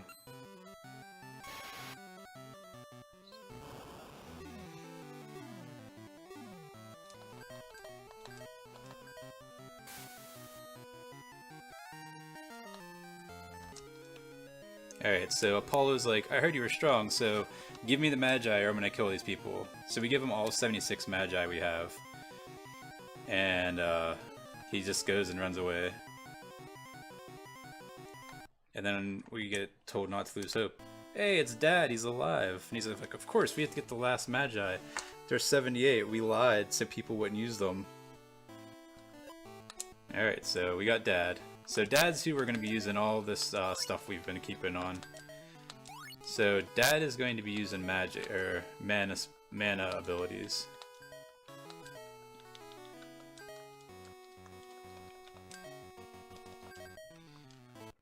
Alright, so Dad's mana stat is super high, so he's pretty good.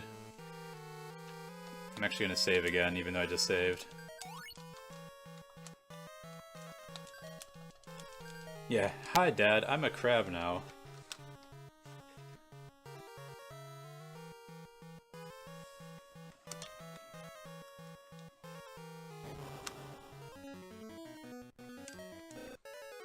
So we don't have the Aegis anymore because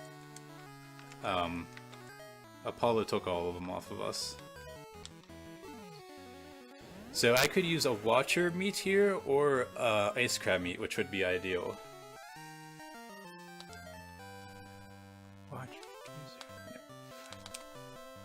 Alright, so I don't have a Gazer, but that means I can get Surprise Attack now.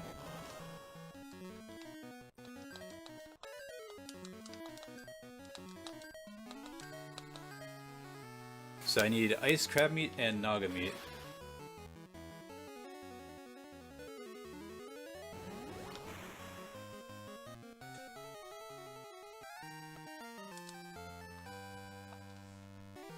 So I am going to be saving now since I can get surprise attacked because there's a chance like a party member could get stoned or something.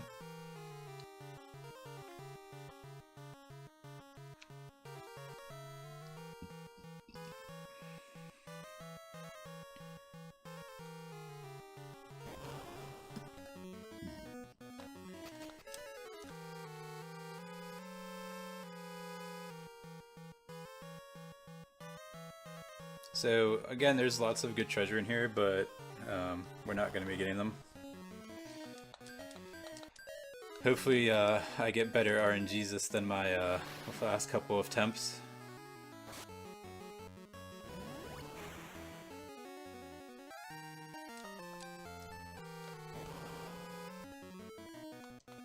So I need crab meat, which is good. So I just need him to drop meat.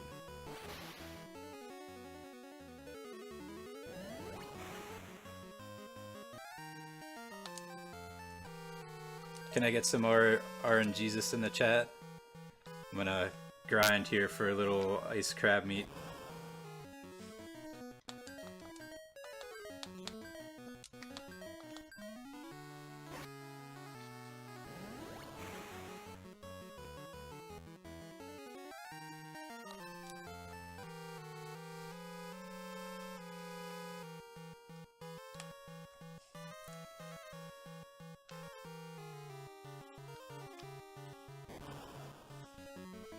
Well, the good thing is it's working for how many crabs I'm fighting. None of them are just dropping meat.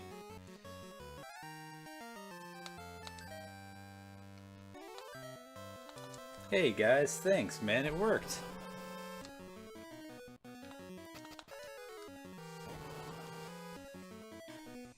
Alright, I only need one more meat drop, and then we are good to go. I need to fight a Naga, and I need the Naga to drop meat.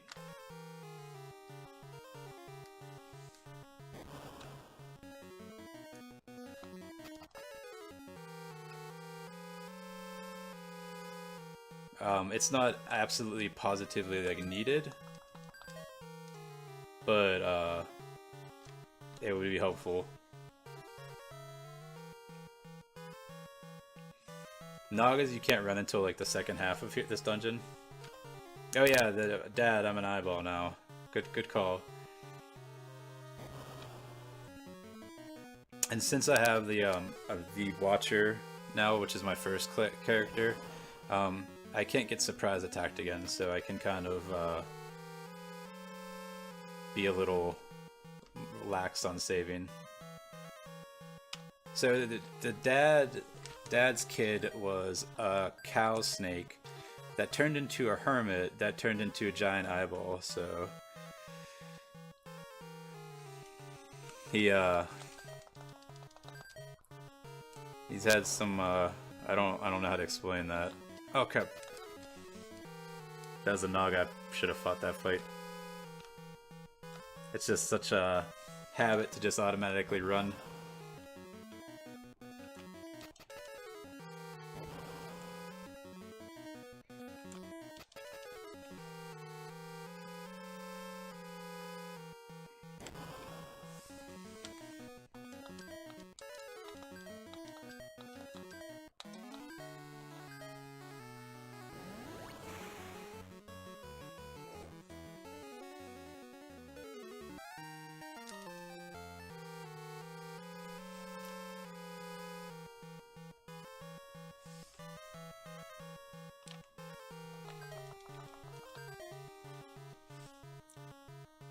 Yeah, I guess I'll take some more RNGs if you want to send it my way.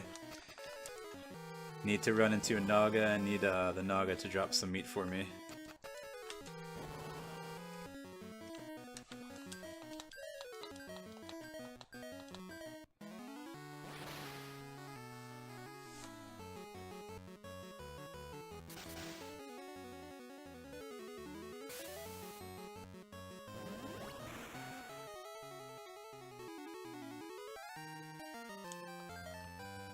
Oh no, the character's dead.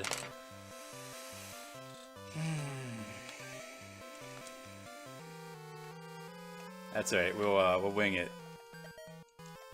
Ow, I'm gonna go on, but I could use another one if the game wants to give me one more.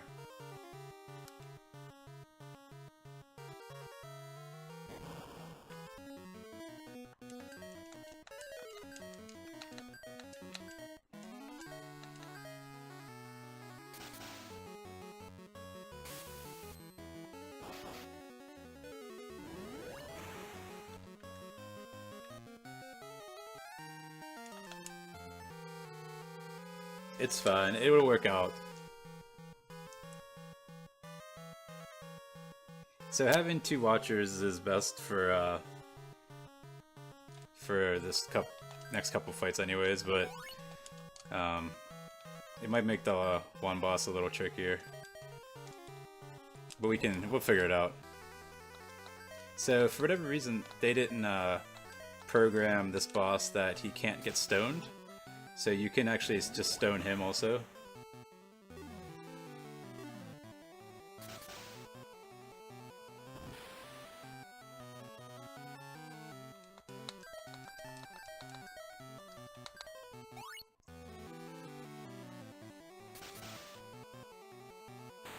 Got it.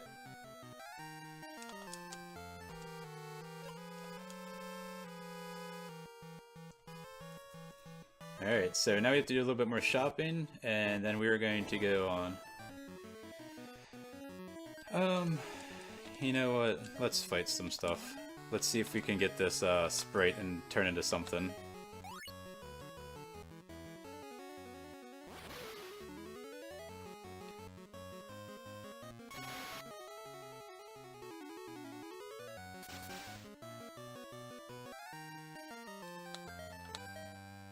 Fire Moth there, that's not gonna help us in the next fight. So we got the Heart Magi. So the Heart Magi is pretty much just a cure, like it brings everyone back to life. So we have another Flare Book for Dad.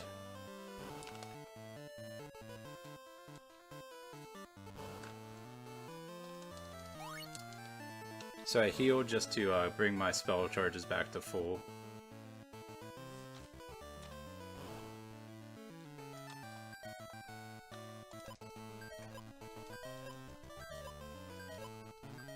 And then I'm just going to buy a bunch of tents for the end game area.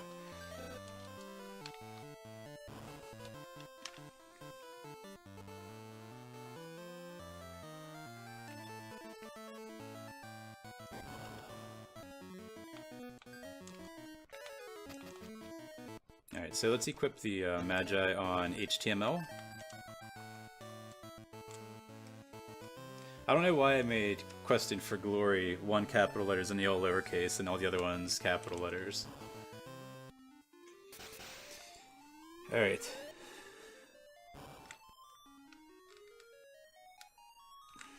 So we are going to go and fight Apollo.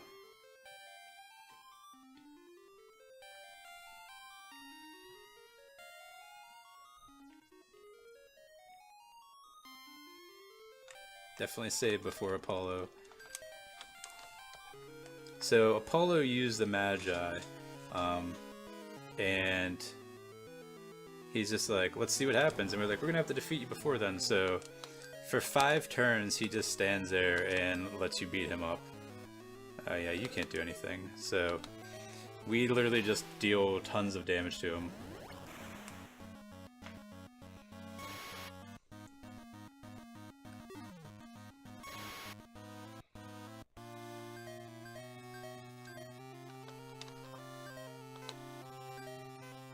So we do probably about 2,000 damage to him a turn. And so he talks to us for 5 turns, so we're going to do about 10,000 damage to him before he does anything.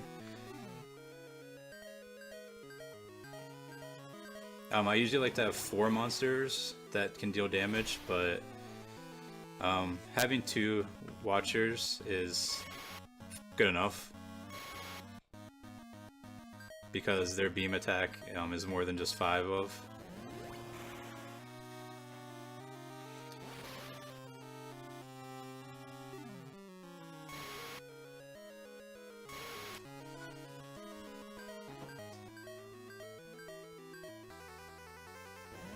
Alright, so now that the music's getting real, that means it's been 5 turns, so...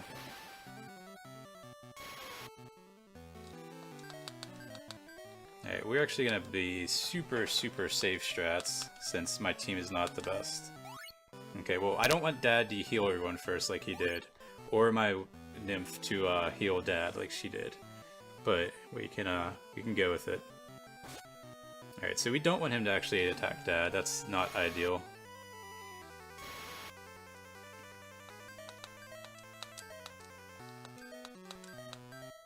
Alright, so Dad's healed up at least here. So that's good. So he alternates attacks, he'll use Flare, and then there's Mass Immune, then Flare, then Mass Immune, he just alternates between the two. So again, I'm gonna be conservative here and just heal up.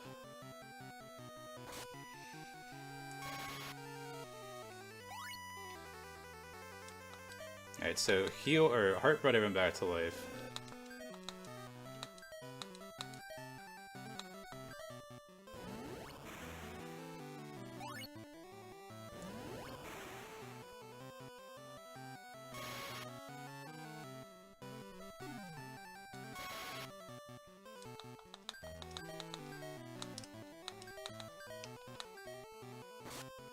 Alright, that's okay.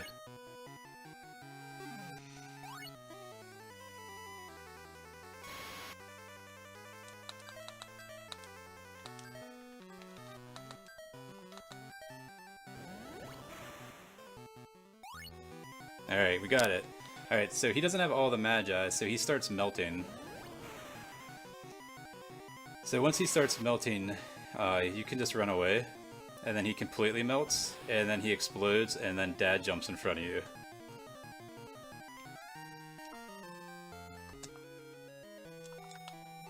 Alright, so we have all the Magi.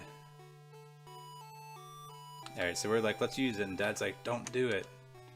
And we're like, we're gonna use it, just do it. Everyone's telling you to use it. So Dad's like, no! So we're going to use it. So it summons the ancient Egyptian goddess of Isis. Since we have every other mythology in here, we might as well add Egyptian. So now we have Isis on our team. So we'll do a save here. So now, for whatever reason, the Earth is shaking. So now, since the Earth is shaking, we're going to have to, we are going to have to go to the center of the Earth and stop the machines from shaking the Earth. So I hope you like this song, and I hope you like the random encounters, because at this point in the game, I cannot run from any random encounters. And I hope you like the flare spell, too, because I've been using it a lot with Dad, and then I'm going to be using, and Isis is going to be using it a lot. So I kind of YOLO strat at the end of the game with monster meat, except one monster. I get a specific meat.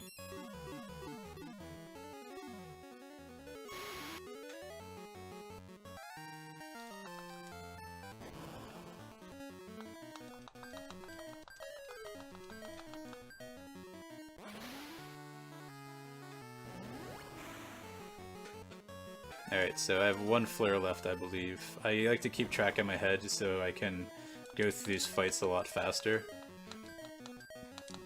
And that's why I bought all the tents earlier, so I can just heal up Isis, and she can just keep spamming flare. Alright, let's get rid of that moth. So we got a sun plant now.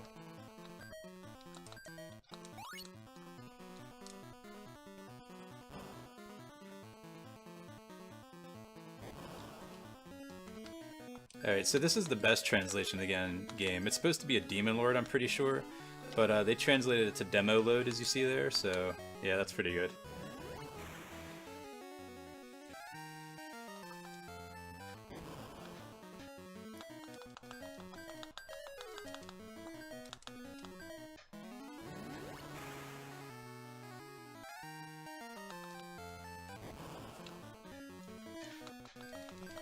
Alright, so we can't run from anything here. We can't do anything except just walk to the center and fight everything on these giant steps that push you forward.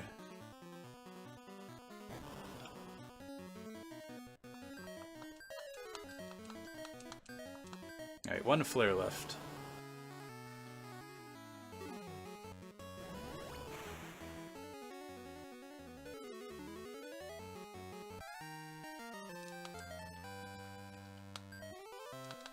Alright, that's not terrible.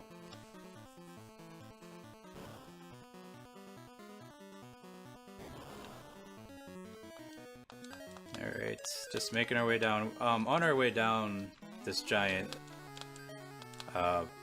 elevator thing, I guess, we're going to fight two mini bosses. The mini bosses is guaranteed to drop meat, and they evolve your guys to the top tier monster path, like the monster class. So fighting one is definitely ideal. You can fight up to 4 of them, and if you fight 4, usually they spam tornado over and over and over again and just kill you.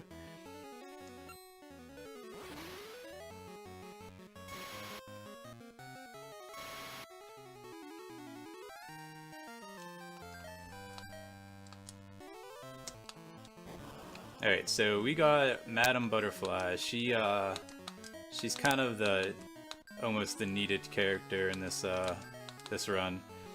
She's pretty awesome.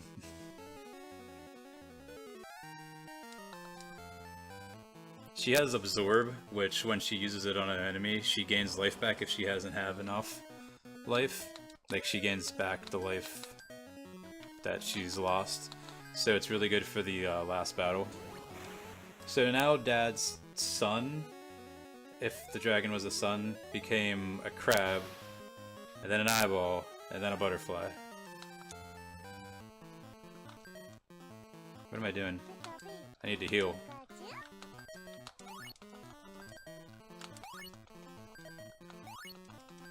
Oh yeah, so if you notice, some of the names wouldn't be the best names nowadays.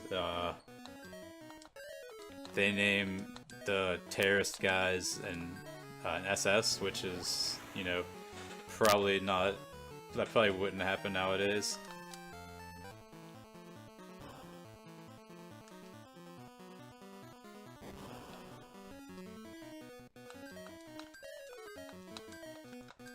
Alright, last flare.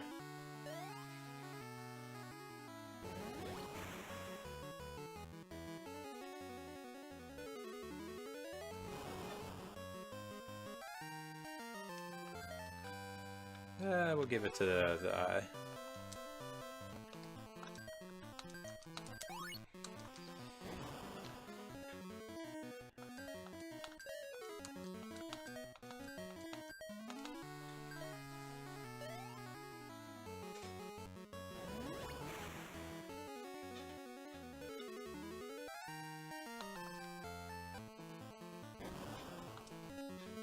Alright, yeah, not much going on, just going down here, trying to get to the next mini-boss to evolve something to the next level. High spirits, it hasn't been too scary. We've actually gotten super lucky. We had some RNGs praying with us a lot. Odin was a jerk like usual, but other than that, it wasn't too bad.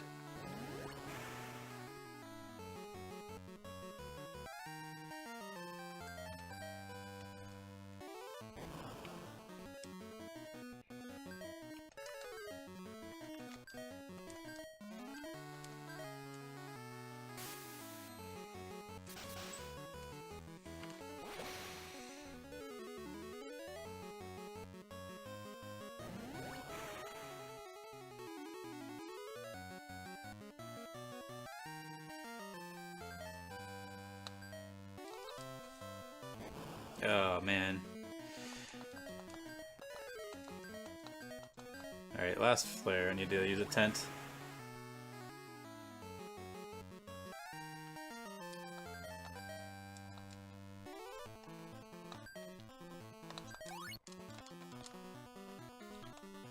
Alright, so save before the mini-boss again, because if there's 4 of them, we can't do anything about it, so... And there's 4 of them, I can't do anything in this run against 4 of them. Or 3, usually.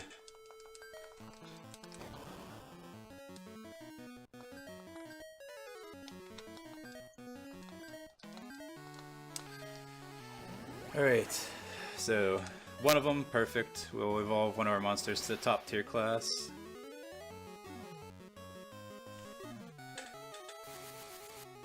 That's why we can't fight 4, because he's Tornado's really strong.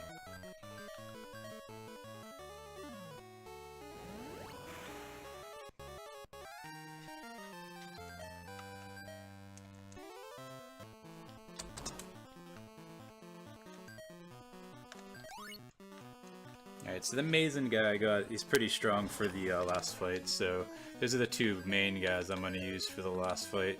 He has Tornado, so if I get any more meat drops, I'll throw them on the other 2 to see if I can get some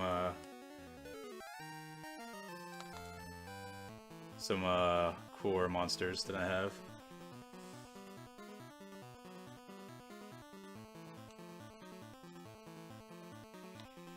So I hope you like this music and a shaking screen.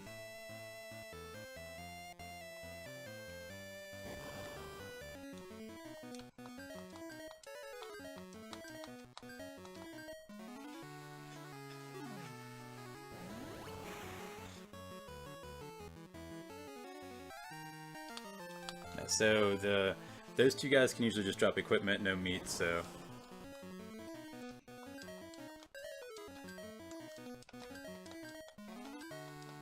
the Mushi Shu, or the Mushi Shi, at the end there, he'll live through the flare attack, so that's why I threw everything on him.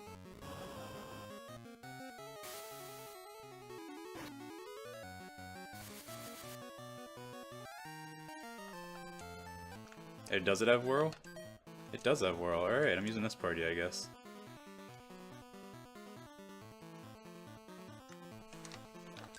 Alright, so this is the last boss here. Wish me some good looks, I guess. So Isis is fighting one and we're gonna fight the other one.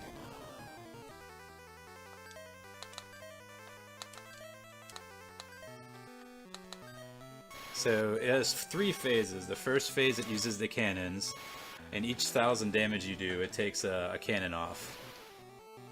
So we're just gonna throw it in the air a lot and tornado it. And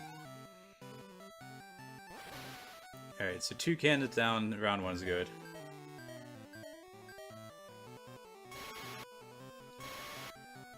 So every 1,000 damage you do, it destroys a cannon. He does less damage that turn. So now that all 4 cannons are destroyed, he's going to go to a second phase. So I'm going to heal with the butterfly, and he'll just use just the regular smasher attacks. It's a single target bomb, or it's a single target move, and it damages just 1 character. So I'm being very conservative and healing everyone to full. The butterfly has heal and absorb. Alright, I have to use absorb this turn with her.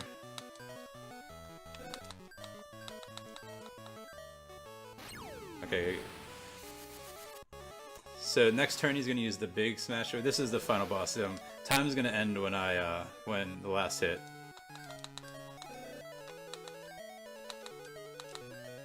So his third phase is when he uses the big smasher. So when he uses it, it hits all party members for completely random damage. It doesn't matter what your stats are. It could be 628 or 63. Like, it doesn't matter.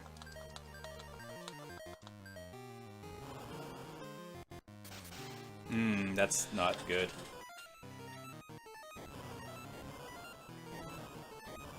Alright, I got 2 people alive. So the worst case scenario is when he attacks back to back, and my butterfly can't use its move to heal itself. Or if I miss.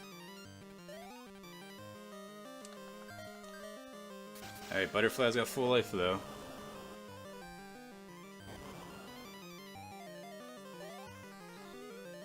Time.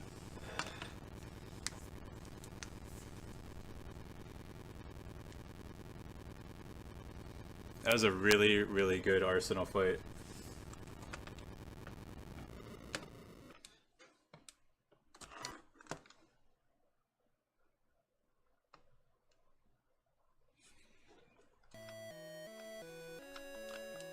Alright, so then after you do it, you talk to Isis, and she said she's gonna fix everything in 1,000 years. Yeah, I just world recorded. By 13 seconds.